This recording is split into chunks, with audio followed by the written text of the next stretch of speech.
जय जैन भाइयों और बहनों। आदि देवे खदराट श्री भगवान महावीर स्वामी की जय जय जय। अहिंसा परमो धर्म की जय जय जय।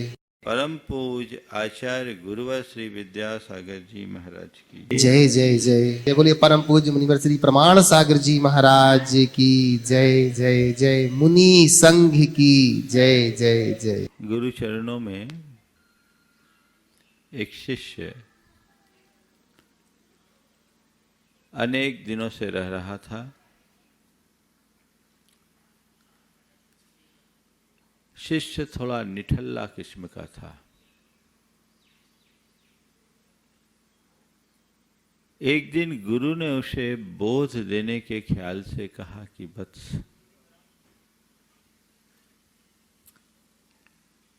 इसे संभाल, ये पारस पत्थर है। मैं तुझे 2 दिन के लिए दे रहा हूं। आज मैं तुझे दे रहा हूं, परसों सूर्यास्त के समय तुम ये मुझे वापस दे देना, मैं तुमसे वापस ले लूंगा। ये बेश कीमती पारस पत्थर है। इसकी सबसे बड़ी विशेषता ये है कि तुम इस पत्थर से जिस लोहे को भी स्पर्श कराओगे सब सोना हो जाएगा। तुम्हारे पास 2 दिन का अवसर है। इस अवसर का लाभ उठाओ और जितना चाहो उतना सोना बना लो। गुरु की बात सुनकर शिष्य अंदर ही अंदर बड़ा प्रमुदित हुआ।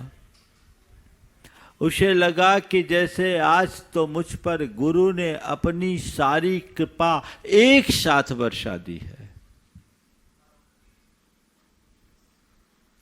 अब क्या है? घर आया, कल्पनाओं में खो गया। मैं अपने घर में इतने लोहे का ढेर लगाऊंगा और एक बार इसका स्पर्श कराऊंगा, एक साथ मेरे घर में लोहे का पहाड़ खड़ा हो जाएगा, ढेर खड़ा हो जाएगा। ख्वाबों में लीन हो गया। मैं तो इस धरती का शहंशाह बन जाऊंगा। मेरे पास अपार दौलत होगी। न जाने क्या क्या उसके दिमाग में चलने लगा और घर आकर के वो इसी कल्पना में खो गया। कब नींद आई उसे पता नहीं, सो गया। दूसरे दिन सुबह उठा। उसने सोचा, हाँ आज मुझे लोहे को सोना बनाना है। दिमाग लगाना शुरू किया, कहाँ कहाँ से सोना लाना, लोहा लाना है, कैसे कैसे लाना है और ला करके क्या करना है। देखा अभी तो बहुत दिन है, ये काम तो थोड़े समय में भी पूरा हो सकता है। अभी तो बहुत दिन है, थोड़े समय में भी पूरा हो सकता है। ये सोच करके वो थोड़ा विश्राम कर लिया। विश्राम किया तो उसे नींद आ गई। उठा तो एकदम अकबका गया। देखा सूरज ढलने को है। झटपट तैयार होकर सोचा, चलो अब थोड़ा समय बचा है, मैं कुछ लोहा ले आऊं और उसे ही सोना बना लूं। वो आगे बढ़ा पर उसे लोहा नहीं मिला, उसे गुरु मिल गए। गुरु सामने से आते हुए मिल गए। कहे, वत्स, दिन ढल गया, सूर्यास्त हो गया, मेरा पारस मुझे दे, मेरा पारस पत्थर मुझे दे। वो गुरु के चरणों में गिर पड़ा। गुरुदेव माफ करे, मैंने तो अभी 1 इंच सोना नहीं बनाया है, कृपया कर आप 1 दिन की मोहलत मुझे और दे दें। अभी अभी मैं लोहा लेकर आता हूँ और सबको सोना बना लेता हूँ। गुरुदेव मुझ पर कृपा करे, 1 दिन की मोहलत और दे दें। गुरु ने कहा, जो बीते 2 दिन का उपयोग नहीं कर पाया वो आने वाले दिन का भी उपयोग नहीं कर सकता। अब वापस ले, बस एक बात ध्यान रख, कामयाब केवल वे होते हैं जो प्राप्त अवसरों का सदुपयोग करते हैं, और जो अपने अवसर को खो देते हैं वे कहीं के नहीं होते। आज बात मुझे आलस्य की करनी है। आलस्य मनुष्य के जीवन का एक बहुत बड़ा शत्रु है। नीतिकार कहते हैं आलस्य एवं मनुष्यानाम शरीरस्थो महारिपु। ये हमारी प्रगति में बाधक है। इसकी वजह से हमने न जाने कितने कितने अवसर खोए। जीवन के स्वर्णिम अवसर को मनुष्य अपने आलस्य और प्रमाद में ही खो देता है। सच्चे अर्थों में देखा जाए तो ये जीवन ही हमारे लिए एक बहुत बड़ा अवसर है, पर इसका लाभ केवल वे ही कर लेते हैं जो जीवन के प्रति जागरूक होते हैं। जो आलस्य और प्रमाद से भरे होते हैं वे अपना जीवन यूं ही व्यर्थ कर देते हैं। आज बात मैं आलस्य की करूंगा और कुल 4 बातें आप सबसे करूंगा। सबसे पहले आलस्य क्या है, उसका लक्षण क्या है ना? आलस्य क्या है ये हमें जानना है। आलस्य क्यों आता है उसका कारण जानना है। आलस्य का परिणाम क्या है ये जानना है, और आलस्य से बचने का उपाय क्या है। आलस्य क्या है, आलस्य क्यों आता है, आलस्य का परिणाम और आलस्य से बचने के उपाय। बस इन 4 बिंदुओं पर आज आपसे थोड़ी सी चर्चा करूंगा। सबसे पहले आलस्य है। हर मनुष्य में किसी न किसी रूप में आलस्य होता है। कुछ लोगों में आलस्य की बहुलता होती है, कुछ लोगों में मंद आलस्य होता है। पर हमें यह पहचानना है कि मुझ में आलस्य है या नहीं। मैं आलसी व्यक्ति की कोटि में तो नहीं आता, ये हमें देखना है। इस संदर्भ में यदि 4 बातें आपके जीवन में दिख रही हो तो समझना मेरे जीवन में आलस्य घर किया हुआ है। आलस्य क्या है? किसी भी कार्य के प्रति अनुत्साह। अनुत्साह आलस्य का लक्षण है। अगर आप काम कर रहे हैं और काम करने में आपका उत्साह नहीं है, अरुचि है, तो ये आलस्य का ही द्योतक है।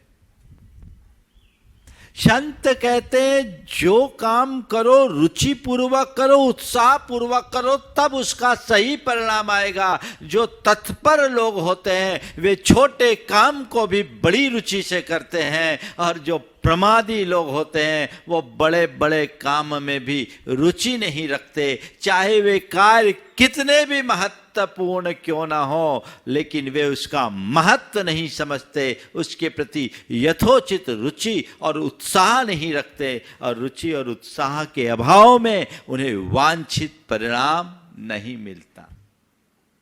वे कहीं के नहीं रहते। अपने मन को टटोलो। आप धार्मिक कार्यों की बात करिए, लौकिक कार्यों की बात कीजिए, या अपनी पढ़ाई लिखाई संबंधी बातें कीजिए, जीवन के किसी भी क्षेत्र की बात कीजिए। देखिए आपके लिए आलस किस तरीके से जकड़ता है, आपके लिए कैसे जकड़ता है। जैसे एक धार्मिक व्यक्ति है, उसको सुबह से उठ करके नित्य क्रियाओं से निर्वृत्त होकर के अगर मंदिर रोज जाना है, वो मंदिर रोज जाता है, अभिषेक पूजन करता है। तो एक व्यक्ति है जिसके मन में उमंग है, वो तत्परता से नित्य क्रियाओं से निर्वृत्त होगा, और नित्य क्रियाओं से निर्वृत्त होकर झटपट समय से पूर्व जाकर अपनी इस क्रिया में अपनी सहभागिता देगा। यदि आप रुचि पूर्वक अपने कार्य में तत्पर हो और उत्साह से अपने काम में जुटे हुए हो, तो आप निरालस व्यक्ति की श्रेणी में हो। लेकिन हाँ, चले जाएंगे, पहुंच जाएंगे, कोई बात नहीं, अभी तो अभिषेक शुरू हुआ है, शांति धारा भी होगी और लास्ट तक पहुंच जाएंगे। क्या हुआ? ये क्या है? ये आलस है जो तुम्हें एक महत्वपूर्ण क्रिया के लाभ से वंचित कर रहा है। एक उदाहरण है, पढ़ाई करना है, बच्चे पढ़ते हैं, अब पढ़ रहे हैं, मन नहीं लगा, अब ठीक है बाद में पढ़ लेंगे, पढ़ लेंगे, पढ़ रहे हैं, थोड़ा पढ़ते फिर देखते हैं। ये जो चीजें हैं, अरुचि या अनुत्साह आलस्य का पहला लक्षण। कोई भी कार्य करो, उत्साह के साथ करो, रुचि पूर्वक करो, तभी आप अपने जीवन में उसका लाभ ले पाओगे। दूसरा लक्षण, टाल मटोल। टाल मटोल, कुछ लोग हैं, हाँ कर लेंगे, कल कर लेंगे, बाद में कर लेंगे, अभी तो बहुत समय है, फिर देख लेंगे, कर लेंगे, कर लेंगे, कर लेंगे, कर लेंगे, करते रहेंगे, लेकिन कर नहीं सकेंगे। आलस्य की सबसे बड़ी विचित्रता यह है कि आलसी व्यक्ति अपने वर्तमान को भी खोता है और भविष्य को भी खोता है, क्योंकि भविष्य केवल उसके साथ होता है जो वर्तमान का सही प्रयोग करता है, वो कहीं का नहीं होता। आप अपने अंतस में झांक कर देखिए, छोटा बड़ा कोई भी काम हो, आज के काम को आज और अब के काम को अभी निपटाते हो या कल पर टालते हो।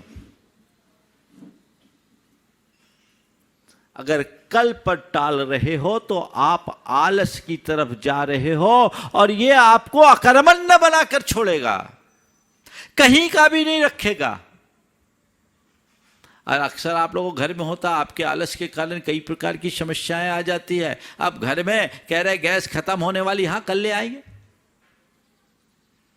है ना, शक्कर खत्म होने वाला, कल ले आएंगे, राशन कम हो रहा, कल ले आएंगे, देख लेंगे। और देखते देखते देखते देखते पता लगा एक दिन चूल्हा ही नहीं जला। ये क्या है? आलस है ना। टाल मटोल की प्रवृत्ति मनुष्य के जीवन को बर्बाद करती है। यहां सजग और सावधान होकर के जीने की आवश्यकता है। जो काम करना है यानी करना है, उसको टाल मटोल करने से कोई फायदा नहीं। अभी कर ले, काम खत्म। टाल दोगे तो ये समझ लेना काम हल्का नहीं होगा और भारी होगा। जो समय पर काम नहीं करते, टाल मटोल करते, उनके माइंड में प्रेशर बढ़ जाता है और फिर जल्दबाजी में काम करते तो कुछ हो ही नहीं पाता, होता है ना, व्यवस्थित नहीं हो पाता। तो टाल मटोल की आदत से बचिए। एक विद्यार्थी है जो अपना कोर्स पूरा करता है, रोज मन लगा करके पढ़ता है, उसको एग्जाम में कोई चिंता नहीं होती, लेकिन एक सोचता कल पढ़ लेंगे, परसों पढ़ लेंगे, आगे कर लेंगे, आगे कर लेंगे, आगे कर लेंगे। उसके ऊपर एक साथ इतना प्रेशर पड़ जाता है कि वो कुछ नहीं कर पाता। तो टाल मटोल की आदत से बचे। जो करना है आज का काम आज का करके ही दम लो। सोने के लिए पूरी जिंदगी है, पर काम करने के क्षण तो थोड़े ही होते हैं। जो काम है, जो जीवन के लिए महत्वपूर्ण है, उसको तुरंत कर डालिए। प्रायः लोगों को अच्छे कार्यों में आलस आता है, बुरे कार्यों में उत्साह होता है। मैं कहता हूं भैया, अच्छे कार्य में उत्साह रखो, बुरे कार्य में भले तुम आलस करो, अच्छा है। अच्छे कार्य का उत्साह करना गुण है और बुरे कालस में आलस रखना भी एक अच्छाई है। उल्टा करते हो। अच्छा काम करो, फिर कर लेंगे, फिर कर लेंगे, देख लेंगे, कल कर लेंगे, परसों कर लेंगे, ये कोई लाभ नहीं। टाल मटोल करने वाला व्यक्ति केवल बहाना बनाता है और वो कुछ कर नहीं पाता। बहाना बना करके औरों पर आरोप लगा देगा, लेकिन इससे काम किसका अटकता? खुद का अटकता है। इस बात को ध्यान रखो। बहुत सारे लोग बड़े बहानेबाज होते हैं, हर बात को टाल मटोल की आदत में रहते हैं। कैसे ही टाल मटोल करना है और बात को टरकाते जाना है, कोई मतलब नहीं। एक बड़ा आलसी बच्चा था, शिक्षक ने उसे एक दिन कहा इसका आलस तो मिटाना ही है। तो उसको कहा एक काम करो, तुम्हें चित्र बना कर लाना है। बोले क्या? बोले एक बिल्ली का चित्र बनाना है, फिर एक कुत्ते का चित्र बनाना है। बिल्ली का चित्र बनाना है और एक कुत्ते का चित्र बना, एक चूहे का चित्र बनाना है, फिर एक बिल्ली का चित्र बनाना है और एक कुत्ते का चित्र बनाना है। सब बच्चे तो चित्र बना के ले आए। वो आलसी बहानेबाज था, वो गया खाली हाथ गया, उसके पास कोई चित्र नहीं। पूछा भाई क्या बात है, तुमने चित्र नहीं बनाया? सर चित्र बनाया था, चित्र बनाया था। तो फिर लाए क्यों नहीं? बोले क्या बताए सर, सबसे पहले मैंने चूहे का चित्र बनाया, चूहा एकदम जीवंत बन गया। चूहे का चित्र बनाया, चूहा एकदम जीवंत बन गया। सर उसके बाद हमने एक बिल्ली का चित्र बनाया, बिल्ली भी जीवंत बन गई और बिल्ली की जैसी नजर चूहा पे पड़ी, उसने चूहे को खा लिया। फिर बिल्ली बोले सुनिए तो सर पूरी बात। बोले क्या हुआ? बिल्ली के बाद मैंने एक कुत्ते का चित्र बनाया, सर आपकी कृपा से कुत्ता भी पूरा जीवंत बन गया। और जैसे ही कुत्ते की नजर बिल्ली पर पड़ी, उसने बिल्ली को खा लिया, बिल्ली को खा लिया। ठीक, कुत्ता कहाँ है? कुत्ता को ले आते। बोले सर उसी को तो हम लेके आ रहे थे। सर कुत्ते को लेकर हम आ रहे थे, पर क्या बताया रास्ते में बच्चे लोगों ने उसे पत्थर मारा, वो कुत्ता कहाँ चला गया पता नहीं, मैं खोजा इसलिए लेट हो गया। ऐसे लोगों को क्या कहेंगे? एक बात बताऊं, आलसी जीवन में बहाना बनाता है और पुरुषार्थी व्यक्ति हर समय बहाना खोजता है। बहाना बनाने वाले लोग अटक जाते हैं और बहाना खोजने वाले लोग जगत में उदाहरण बन जाते हैं, एक मिसाल प्रस्तुत करते हैं। तो अरुचि या अनुत्साह, टाल मटोल, आलस का एक लक्षण है सुस्ती। शारीरिक रूप से ज्यादा थक जाए, मानसिक रूप से थक जाए तो सुस्ती आती है, बैठे बैठे झपकी आती है, इसको लेजीनेस बोलते हैं। किसी काम में फिर मन नहीं लगता, आधा अधूरा मन होता है, सोने का मन होता है। ये भी एक आलस का लक्षण है। अभी बताऊंगा इससे कैसे बचना है। ये सुस्ती। और चौथा लक्षण है विस्मृति। आलसी आदमी को कब क्या करना है, कुछ करना है समझ में नहीं आता, भूल जाता। सही किया गलत किया कोई पता नहीं। एक आदमी बड़ा आलसी था, गाड़ी चला रहा था, तो वो गाड़ी से 1 घंटे के रास्ते को 10 मिनट में पूरा कर लिया। सबको बड़ा आश्चर्य हुआ कि ये आदमी इतना फास्ट कैसे आ गया। पूछा कि भाई इतने फास्ट कैसे आ गए? बोले क्या बताऊं, भूल से ब्रेक की जगह पांव एक्सीलेटर में लग गया तो सोचा कौन उठाए। हाँ, ब्रेक की जगह एक्सीलेटर पर पड़ गया, गाड़ी दौड़ गई। गनीमत थी कि सही जगह पहुंच गया, नहीं तो पता नहीं कहीं और पहुंच जाता। दरअसल ये विस्मृति आलस्य का एक लक्षण है।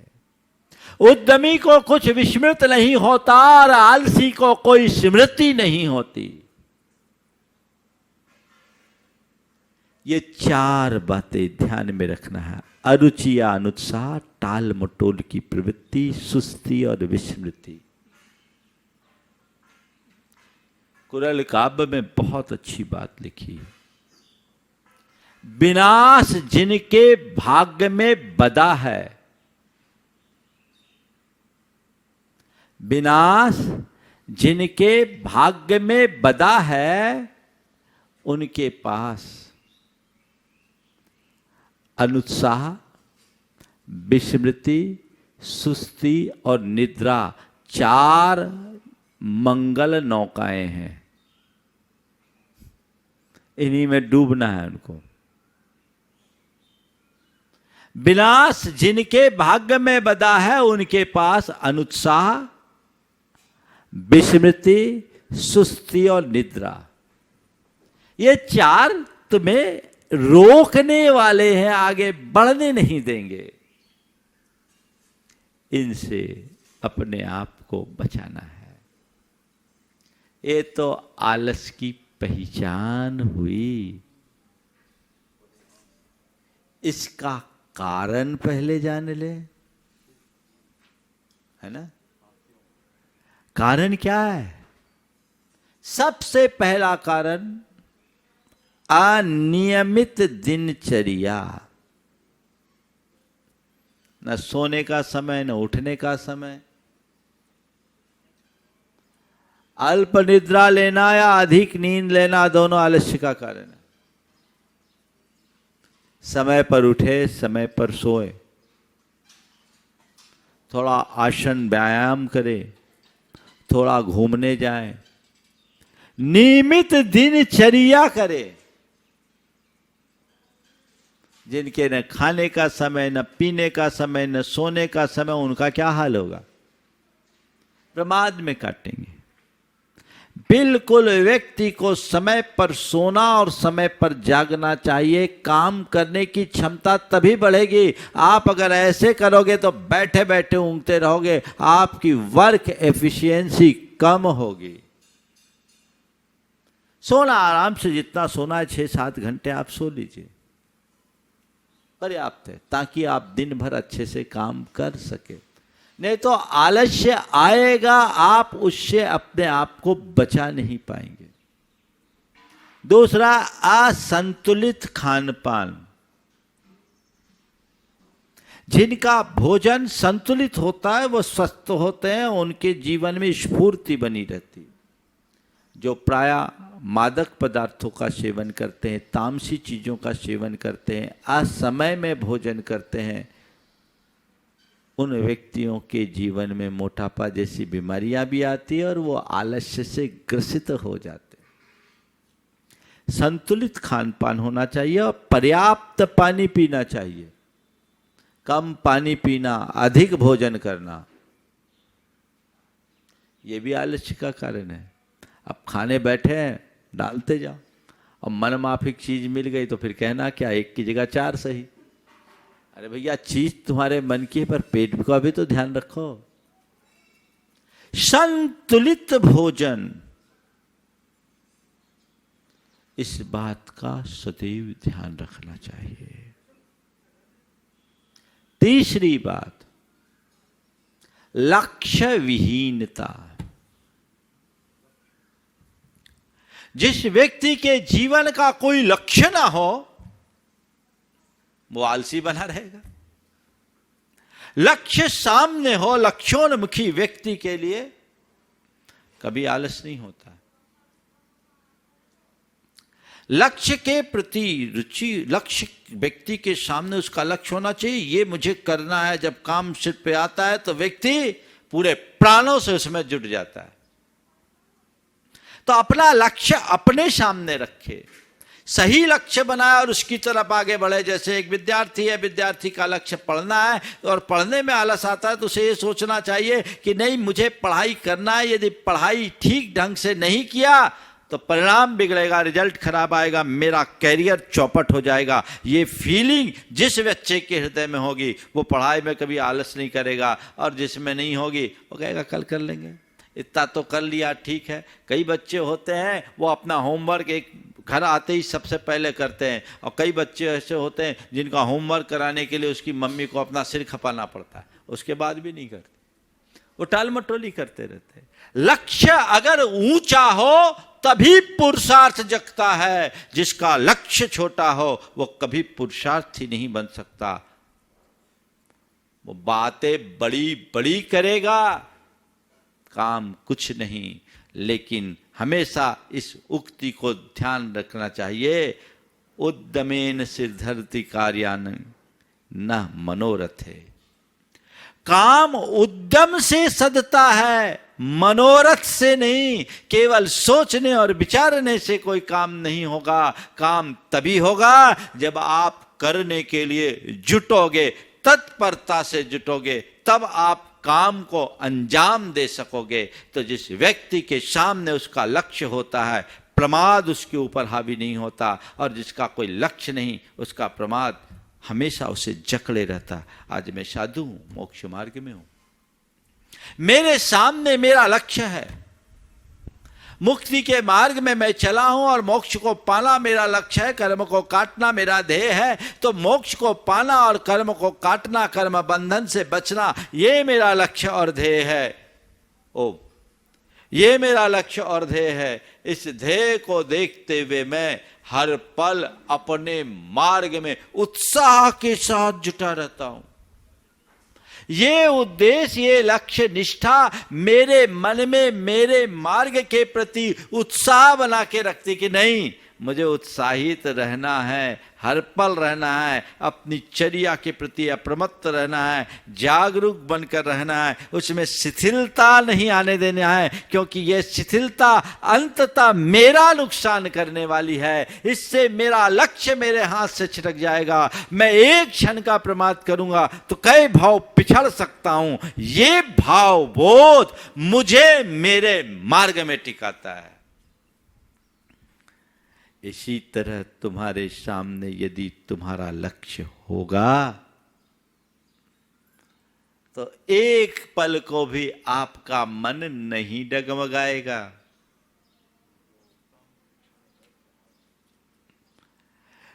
डगमगाएगा नहीं, आप जुटे रहोगे। तो अनियमित दिनचर्या, असंतुलित भोजन, लक्ष्य विहीनता और कार्य में रुचि का अभाव, अरुचि। जो कार्य है उसमें पूर्ण रुचि होनी चाहिए। आपको जिस काम में रुचि होती है उसमें कभी आप ढीले नहीं होते, आप फटाफट कर लेते हैं। और जिसमें रुचि नहीं है टाल मटोल करते हैं। तो रुचि जगाइए, अपने ध्येय के प्रति समर्पण हो, तभी रुचि जगती है। और रुचि जगती है तो कभी हम आलस से ग्रसित नहीं होते। एक बात मैं आपको और बताऊं, कई लोग बोलते हैं बड़ा आलसी है। मेरी समझ में लोग आलसी नहीं होते, वे आलस करते हैं। आलसी होना और आलस करना, इसमें बड़ा अंतर है। आलस हमारा स्वभाव नहीं, प्रवृत्ति है। जैसे हम काम करते हैं वैसे ही आलस करते हैं। जिसके सामने उसका लक्ष्य और ध्येय होता है वो काम करता है, और जो लक्ष्य और ध्येय से विमुख होता है वो आलस करता है। थोड़ी सी सोच बदल जाए तो आलस करने वाला व्यक्ति भी काम कर सकता है। मुझे बात पूरी करनी है, आगे चलता हूं। परिणाम, आलस करने का परिणाम, सबसे पहली बात तो अवसर खो देना। हाथ मलते रह जाते हैं, कोई भी काम हुआ नहीं हुआ, एक ही बात, करना ही नहीं है ना। उनके लिए अच्छे से अच्छा अवसर मिले। परीक्षा में निबंध लिखने के लिए कहा गया कि आलस में निबंध लिखो। एक आलसी था, उसने क्या किया, 4 पन्नों का पेपर था, 4 पन्ने के बाद 3 पन्ने तो ऐसे रखे, चौथे पन्ने में लिख दिया। इसी का नाम है आलस।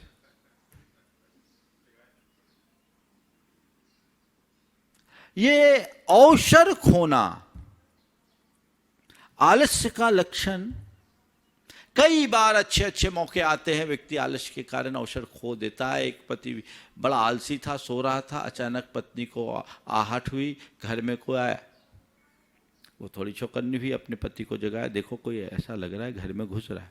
उठता हूँ, उठता हूँ, देखो देखो ऐसा लग रहा है बिल्कुल घर के करीब आ गए। हाँ उठता हूँ, देखो ऐसा लग रहा है जैसे अपने कक्ष में घुस गए हैं। हाँ उठता हूँ, देखो वो तिजोरी की चाबी निकाल लिए हैं, उठ जाओ अभी भी कुछ कर लो। उठता हूँ, वो तिजोरी खोल करके सारा माल एक पोटली में बांध लिए हैं, उठ जाओ। उठता हूँ, वो सारा माल लेकर जा रहे हैं, अभी भी उठ के चिल्ला दो, पड़ोसी जाग जाएंगे तो हम बच जाएंगे। हाँ उठता हूं, तब तक वो लेकर चंपत हो गए। तब पति उठा तो पत्नी ने कहा अब आप सो जाओ, अब सो जाना ही अच्छा है, अब उठ के क्या फायदा। अवसर खो देने के बाद दोबारा कभी नहीं लौटता। आलसी व्यक्ति टालता है, कल पर टालता है, लेकिन उन्हें पता नहीं कि अगला पल कैसा होगा। आज का काम अब कर लेना, अभी कर लेना, कल पर मत टालो। प्राप्त अवसर के मूल्य और महत्व को समझो, तुरंत के तुरंत कर डालो। अपना अंतर विश्लेषण करके देखो, कई कई अवसर तुम्हारे पास आए होंगे, पर तुम्हारे अपने आलस ने, तुम्हारे अपने प्रमाद ने तुम्हें उससे वंचित किया। इसीलिए प्रमाद को मनुष्य का सबसे बड़ा शत्रु कहा है। जहां हो उससे हटो, बचो। दूसरी बात, आलस मनुष्य को अकर्मण्य बना देता है। अकर्मण्य, कुछ नहीं करना, अकर्मण्य। गुरु का एक शिष्य था, बड़ा आलसी था। एक दिन गुरु ने कहा आज इसको कुछ पाठ पढ़ाऊं। शाम का समय था, कमरे में लाइट जल रही थी। गुरु ने कहा बस बत्ती बुझा दे, उजाला है, सो रहा हूं, नींद नहीं आ रही। शिष्य ने पड़े पड़े कहा गुरुजी मुख में चद्दर डाल दो, अंधेरा हो जाएगा। ठीक। गुरु ने कहा देख बाहर बारिश तो नहीं हो रही, बाहर बारिश तो नहीं हो रही। उसने कहा नहीं हो रही। बोले कैसे पता, तू तो बाहर गया ही नहीं। बोले अभी अभी एक बिल्ली आई थी, मैंने उसके पीठ पे हाथ फेर के देखा, बिल्ली सूखी थी, बिल्ली सूखी थी। गुरु ने कहा अच्छा ठीक है, ठंडी हवा आ रही है, थोड़ा दरवाजा तो लगा दे। ठंडी हवा आ रही है, थोड़ा दरवाजा तो लगा ले। बोले बस हो गया, अब 2 काम मैंने कर लिया, एक काम आप कर लो। एक काम आप कर लो। अब क्या कहेंगे इनको। वस्तुतः ऐसे व्यक्ति अकर्मण्य, निठल्ले, निकम्मे हो जाते हैं, और झारखंडी भाषा में कहे तो कहते कोड़िया हो जाता है। बिहार झारखंड में बोलते हैं माने निठल्ला, वो कुछ ना करने वाला, उसके मन में कुछ भाव ही नहीं होता, उसके सपने समाप्त हो जाते हैं। तो ये अकर्मण्यता हमारे जीवन के लिए अभिशाप है। उत्तिष्ठ जागृत मां प्रमादय। उठो जागो, थोड़ा भी प्रमाद मत करो, आगे बढ़ो। चरे वेती की उक्ति को चरितार्थ करो। आज लोग हैं, आज बहुत सारे लोग आलस करते हैं, और बस देखिए कई लोग हैं अपने मोबाइल पे बैठे रहेंगे। हाँ, व्हाट्सएप, फेसबुक, इंस्टाग्राम, इन चीज़ों पे लगते रहेंगे, फालतू में एक दूसरे के मैसेज भेजते रहेंगे, अपनी पिक भेजते रहेंगे। क्या कर रहे हैं, क्या करना चाह रहे हैं, ये सब क्या है, ये क्या कोई क्रिएटिविटी है? ये सब अकर्मण्यता है। ये मनुष्य को एक जगह जकड़ देने वाली चीजें हैं, इससे बचना चाहिए। तो पहली बात, आलस करने से क्या होता है? क्या बोला मैंने अभी? इसके पहले क्या बोला था? अवसर खोते। दूसरा, अकर्मण्यता है आलस के कारण। आलस आएगा तो व्यक्ति अकर्मण्य। तीसरा, ऐसे व्यक्ति की शारीरिक स्थिति ठीक नहीं रहती, सुस्ती बनी रहेगी, मोटापा आएगा, शरीर में अनेक प्रकार की पीड़ाएं होगी।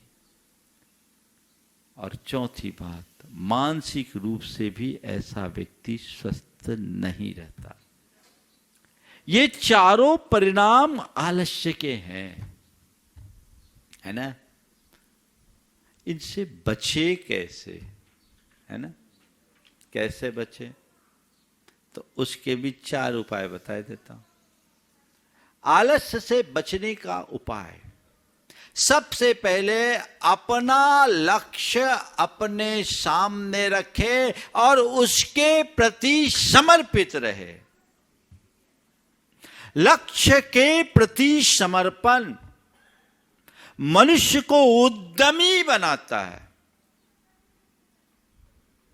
जो मुझे करना है, ये मेरा लक्ष्य है, ये मुझे करना है, करके ही दम लेना है, ये अपने सामने होना चाहिए। लक्ष्य के प्रति समर्पित व्यक्ति कभी डगमगाता नहीं। हर जिसका कोई लक्ष्य नहीं या लक्ष्य के प्रति समर्पण नहीं, वो कभी कुछ कर पाता नहीं।